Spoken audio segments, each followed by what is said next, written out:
Hi guys, I hope you all keeping well. When I first got into medicine, the first question my mom asked after she was obviously excited was, why are you getting into medicine when you already have a successful career? And this is something that I thought of for a long time. I told my mom because it is important and I thought that was the end of it. But I just came from the University of Melbourne Medical Student Conference today, and during the break I went and had lunch with one of my good friends. I also call her my sponsor because she have introduced me to a lot of amazing opportunities, and she asked me the exact same question. She was like, hey Young, you're already a pharmacist and you love clinical pharmacy, why are you doing medicine? And I was like, oh wow, I need to answer this question. And I think a lot of people are wondering the same question.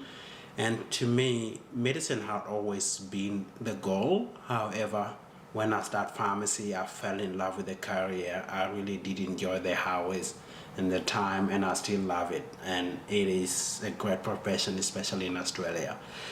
But there's few things that I couldn't do in pharmacy, and I hope to do those things in medicine. And one of them was that I feel that I can do more for my patient when I become a doctor.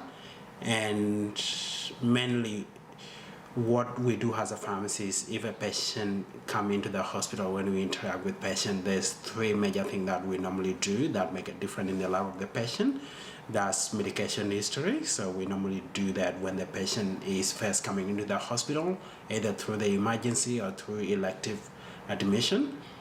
And the second one that we do is medication management, where we continue to follow how the patient is progressing while they're staying at the hospital.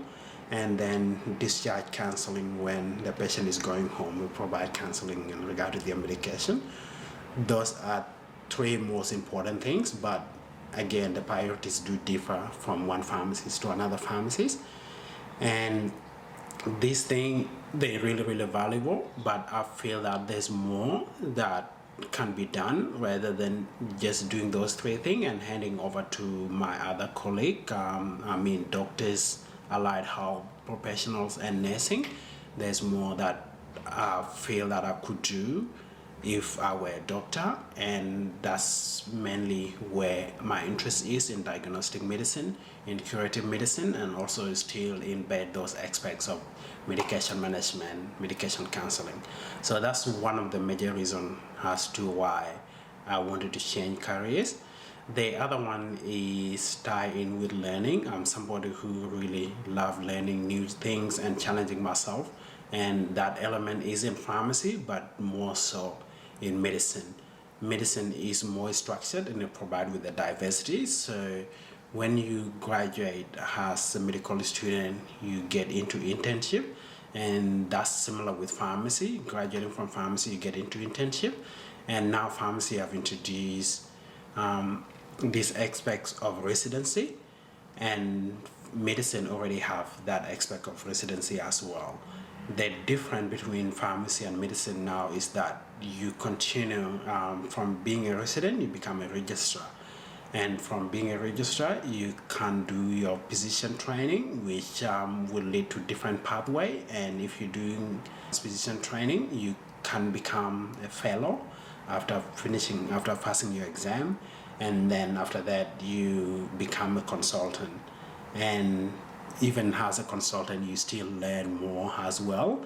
In pharmacy, we're not there yet. So, and that's one of the main reasons as to why I feel that as a doctor, I will be able to get into this structured program, and I will be able to do things that I love the most in terms of helping the patient to have the best quality of life that they can. And I'm also really attracted to not only preventative medicine, but also curative medicine, which also involve surgical interventions, and it also involves other interventions such as drug therapy as well. And yeah, so that's mainly why I decided to change careers. So that's what makes sense to me. I just really want to take this opportunity to thank all of you for tuning in to my channels, and also for the likes and for the comment. And if you do have a question, please do not hesitate to send them through. But for now, Tukis.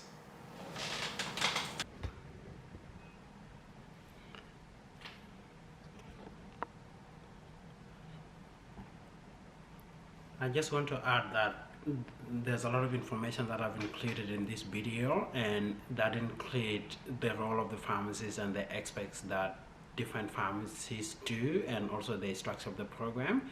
So if you want to find more information, there's a lot of YouTube videos, and I can do like more videos later up to date about what the basic physician training entail and what advanced physician training entail, and I can get some of my colleagues who are already doctors to come and fill in more about what that look like. So I use some of the reference just to answer the questions, and that also include with the pharmacy as well. I can talk more into that later on. I was just giving a generic idea, so I can talk about the different grading system from grade 1, grade 2, grade 3 pharmacies, and also grade 4 management. So that's another video that I can make later on, but everything that I have on this video is just based so that I can answer the question that my mom did ask me and the question that my friend did ask. But thanks so much, and please do subscribe to my YouTube channel.